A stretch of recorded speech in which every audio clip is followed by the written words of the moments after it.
नमस्कार दोस्तों।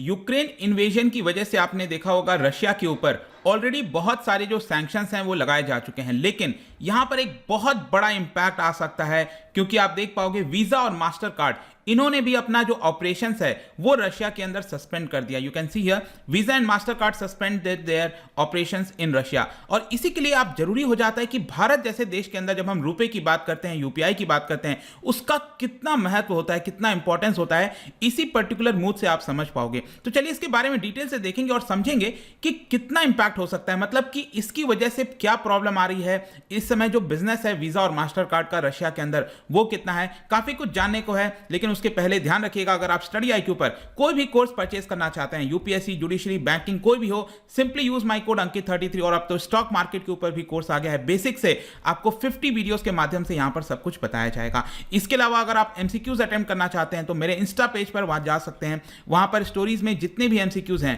वो आपको मिल जाएंगे। तो चलिए सबसे पहले हम देखेंगे अभी एग्जैक्टली हुआ क्या है। देखिए सैटरडे की बात है, यूएस की जो पेमेंट फर्म्स हैं, अब ध्यान रखिएगा जब मैं पेमेंट फर्म की बात कर रहा हूं तो इसको कार्ड नेटवर्क कहा जाता है। जितने भी वीजा हो गया, मास्टर कार्ड हो गया, या फिर हमारा जो इंडिजिनस रुपे कार्ड हो गया, तो ये सब क्या है ना, ये कार्ड नेटवर्क है। ये क्या मदद करते हैं बेसिकली, आप देखना आपने देखा होगा, आप ऑनलाइन परचेज करते हो या फिर आप किसी मर्चेंट के पास जाते हैं, ऑफलाइन स्टोर में जाते हैं, वहां पर कार्ड स्वाइप करते हैं, तो वहां से क्या होता है कि आपके बैंक अकाउंट से मर्चेंट के बैंक अकाउंट तक पैसा ट्रांसफर हो जाए, सारी चीजें स्मूथली हो जाए, उसके लिए नेटवर्क की आवश्यकता पड़ती है और इसी को कहा जाता है कार्ड नेटवर्क। तो वीजा, मास्टर कार्ड, ये सब ऐसी कंपनीज हैं जो पूरे विश्व भर में जो सर्विसेज हैं वो प्रोवाइड करती है। मतलब अगर आपका कार्ड भारत का भी है, पंजाब नेशनल बैंक का है या फिर किसी भी बैंक का है, लेकिन अगर उसमें कार्ड नेटवर्क आपका वीजा का है या फिर मास्टर कार्ड का है, तो विश्व के किसी भी कोने में अगर आप जाएंगे तो वो कार्ड से आप इजीली ट्रांजैक्शंस कर सकते हैं। और इसी की वजह से क्या होता है कि भारत से, विश्व भर से कई कई कोने से जो लोग रशिया के अंदर जाते हैं, वहां पर जब परचेजिंग करते हैं, पैसे निकालने होते हैं, तो वो इजीली हो जाता है। तो जस्ट इमेजिन कि अब ये सस्पेंड हो रहा है, मतलब कि आप भारत से रशिया के अंदर जा रहे हो लेकिन आप इसका ट्रांजैक्शंस नहीं कर सकते, तो कितनी बड़ी प्रॉब्लम आएगी, मुसीबत आएगी, इंपोर्ट एक्सपोर्ट में दिक्कत आ सकती है।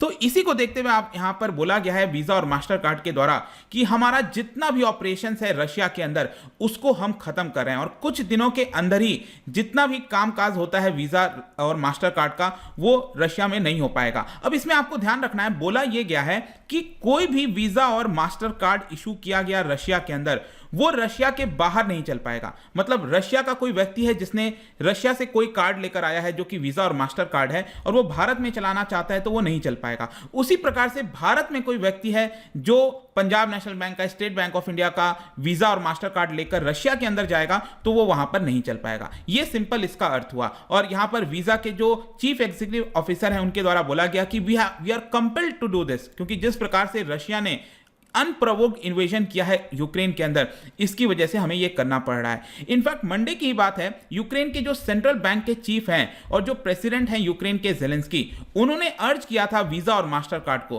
कि आपका जो भी ट्रांजैक्शंस होता है रशियन बैंक्स के साथ उसको आप तुरंत बेसिस पर हॉल्ट कर दीजिए, रोक दीजिए। और कहीं ना कहीं इसी को देखते हुए फाइनली काफी प्रेशर था वीजा और मास्टर कार्ड के ऊपर, क्योंकि ऑब्वियस सी बात है ना, ये जो कंपनीज हैं वो प्राइवेट कंपनीज हैं, उनके रेवेन्यू पर भी बड़ा इंपैक्ट आएगा। मैं आपको आगे बताऊंगा क्या रेवेन्यू होता है क्या नहीं होता है, लेकिन ये फाइनल डिसीजन ले लिया गया है। इसके अलावा आपको पता होगा बहुत सारे जो फाइनेंशियल और टेक्नोलॉजी कंपनीज हैं उन्होंने भी सस्पेंड कर दिया है अपना ऑपरेशन, जैसे कि पेपाल आपने सुना होगा, उन्होंने भी सैटरडे को ही यहां पर डिसीजन लिया और कहा कि हम अपना ऑपरेशन रशिया के अंदर खत्म कर रहे हैं। और इसी सारी चीजों को देखते हुए बाइडेन और ज़ेलेंस्की, उन दोनों की बातचीत हुई फोन पर और दोनों ने इस बात का स्वागत किया। और साथ ही साथ बाइडेन ने अश्योरेंस दिया ज़ेलेंस्की को और कहा कि जितना भी सिक्योरिटी, ह्यूमैनिटेरियन और इकोनॉमिक असिस्टेंस है वो हम यूक्रेन को देने की कोशिश कर रहे हैं। वहां की जो पार्लियामेंट है, कांग्रेस जिसको कहा जाता है यूएस के अंदर, वहां से हम एडिशनल फंडिंग जुटाने की कोशिश कर रहे हैं ताकि यूक्रेन को प्रोवाइड किया जा सके।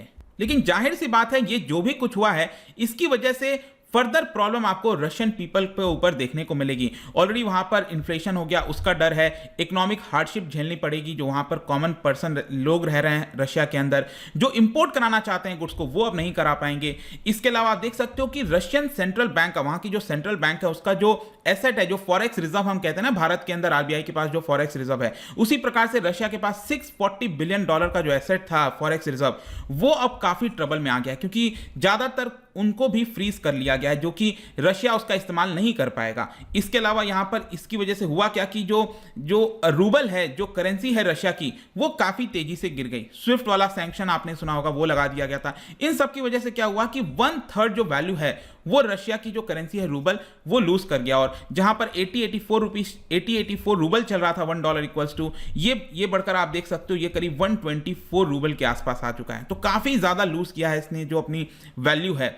अब इसका इंपैक्ट, ओवरऑल इंपैक्ट अगर आप देखोगे ना, तो एक्चुअल में अगर आप देखिए तो लंबे समय से जो लोग हैं वो ग्लोबल इकोनॉमी के साथ कनेक्टेड थे। जो रशियन पीपल हैं ग्लोबल इकोनॉमी के साथ कनेक्टेड थे, लेकिन पिछले कुछ वर्षों से लगातार जिस प्रकार से सैंक्शंस लगाए गए हैं रशिया के ऊपर, उसकी वजह से वो थोड़ा सा हट गया है विश्व के साथ। जैसे कि नाइकी और एप्पल, उन्होंने भी अपने ऑनलाइन स्टोर्स को रशिया में बंद कर दिया है। इसके अलावा जो बिगेस्ट शिपिंग लेन्स कंपनी है, MSC हो गया, मर्क्स हो गया, वो लोग ने जो कंटेनर शिपिंग होती है उसको भी सस्पेंड कर दिया है। एयरप्लेन जायंट्स आपने सुना होगा, बोइंग, एयरबस, इन्होंने अपने जो पार्ट्स की सप्लाई है वो भी रशियन एयरलाइंस को देना बंद कर दिया है। तो ये एक बड़ा इंपैक्ट आएगा। इसके अलावा आप देखिए हुआ क्या कि जैसे ये सभी खबरें आ रही थी, तो जो रशिया के लोग हैं वो तुरंत ATM के पास दौड़ना स्टार्ट कर दिए, क्योंकि उनको लगा कि कल के डेट में कहीं ऐसा ना हो कि इलेक्ट्रॉनिक बैंकिंग फेल हो जाए रशिया के अंदर।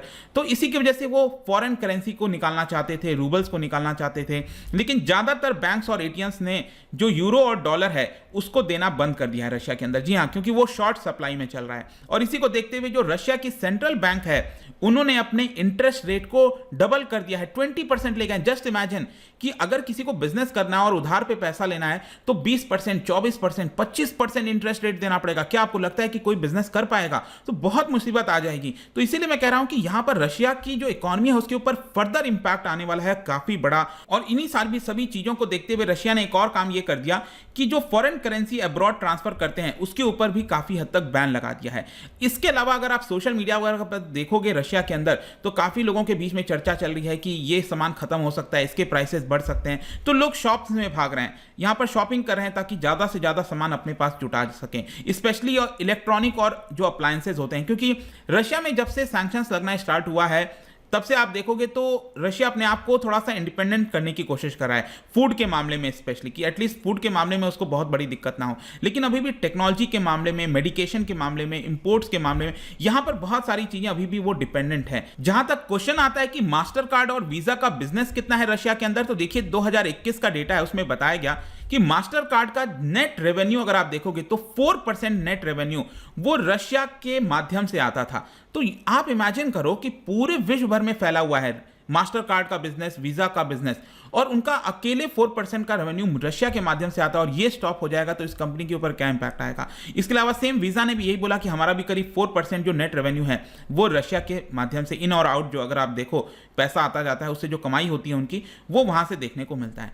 तो ये इंपैक्ट आने वाला है। तो इससे आपको पता चलेगा कि रशिया में काफी बड़ा कारोबार होता था वीजा और मास्टर कार्ड का भी। लेकिन अगर हम ऑल्टरनेटिव सिस्टम की बात करें, देखो यहां पर क्या है ना कि रशिया की जो सबसे लार्जेस्ट लेंडर जो बैंक है, उनका यह कहना है कि रशिया के अंदर जो कार्ड इशू हुआ है वो लोग रशिया के अंदर इस्तेमाल कर सकते हैं। कहने का मतलब यह है कि अगर रशिया का कोई पर्सन है, पर्सन ए, और उसने कोई कार्ड इशू कराया था रशिया के अंदर ही, तो वो ट्रांजैक्शन अभी भी कर सकता है, भले ही वो वीजा और मास्टर कार्ड हो, वो ट्रांजैक्शन रशिया के अंदर कर सकता है आराम से, उसको रशिया के बाहर नहीं कर पाएगा। ठीक है, क्यों? ऐसा कारण क्यों है? क्योंकि रशिया ने एक काम किया था कि अपना खुद का नेशनल पेमेंट कार्ड सिस्टम बना लिया था, ताकि वो बाहर के फॉरेन पेमेंट सिस्टम के ऊपर डिपेंडेंट ना हो। जैसे कि हमारे देश के अंदर जो रुपए की हमने बात की, यूपीआई की बात की, ये हमारा इंडिजिनस है। कल के डेट में अगर कोई भी फॉरेन देश अगर हमारे ऊपर इस तरह का सैंक्शंस लगाने की कोशिश करता है, रोकता है, तो हम यहां पर इंडिपेंडेंट रहेंगे, हमारे ऊपर शायद उतना बड़ा इंपैक्ट नहीं आएगा। और इसीलिए मैं कह रहा हूं कि ये बहुत इंपॉर्टेंट हो जाता है, स्पेशली भारत के पर्सपेक्टिव से हम सोच के देखते हैं